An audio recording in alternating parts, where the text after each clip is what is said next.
ರೇಖಾ madam. ಈ ಕ್ಲಾಸ್ಗೆ ಯಾವಾಗಲೂ ಬರ್ತೀರಿ.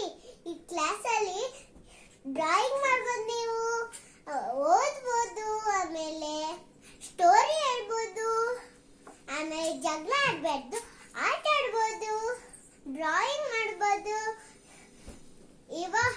ಇವತ್ತೊಂದು ಸ್ಟೋರಿ ಹೇಳ್ತೀನಿ ಮಕ್ಕಳೇ, ಓಕೆ? ಅದನ್ನ ಕಲ್ಕೊಳ್ಬೇಡಿ.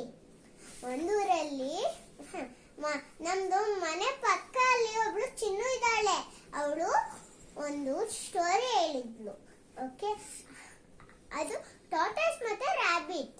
ಅದು ಇಂಗ್ಲಿಷ್ ಅಲ್ಲಿ ಹೇಳ್ತೀನಿ, ಕನ್ನಡದಲ್ಲಿ ಹೇಳ್ತೀನಿ. ಒಂದೂರಲ್ಲಿ ಟಾರ್ಟಾಸ್ ಮತ್ತೆ ರ್ಯಾಬಿಟ್ ಇತ್ತು. ಅವರು ರನ್ನಿಂಗ್ ರೇಸ್ ಮಾಡಮ್ಮ. ಟಾರ್ಟಾಸ್ ಹೇಳಿದ್ರು ಇದು ಗೆಲ್ಲೋದು ಚಾನ್ಸ್ ಅಂತ. ರ್ಯಾಬಿಟ್ ಹೇಳಿದ್ರು ಇಲ್ಲ ಇಲ್ಲ ಇದು ಗೆಲ್ಲೋ ಚಾನ್ಸ್ ಅಂತ. ಆವಾಗ ಅವರಿಬ್ರು ಜಗಳ ಮಾಡಿದ್ರೆ ಅವ್ರ ಫ್ರೆಂಡ್ಸ್ ಎಲ್ಲ 1 2 3 ಅಂತ ಹೇಳ್ಬಿಟ್ರು. ಅಲ್ಲಿ ಓಡ್ಕೊಂಡು ಹೋದ್ರು ಅವರು, ಓಕೆ? ರ್ಯಾಬಿಟ್ ಫುಲ್ ಓಡ್ಕೊಂಡು ಹೋಗ್ತಿದ್ದ, ಟಾರ್ಟಾಸ್ ಹಿಂದೆನೇ ಇದ್ದ.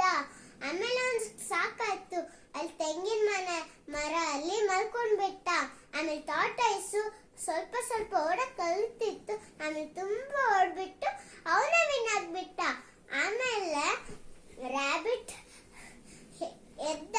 ಆಮೇಲೆ ಅವನಿಗೆ ಬೇಜಾರಾಯ್ತು, ಓ ನಾನೇ ಗೆದ್ದಿಲ್ಲ, ಅಯ್ಯೋ ಅಯ್ಯೋ ನಾನು ಅವನಿಗೆ ಸಾರಿ ಹೇಳ್ಬೇಕಂತ ಹೇಳ್ತಿದ್ರು.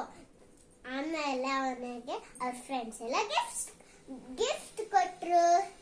Thank you.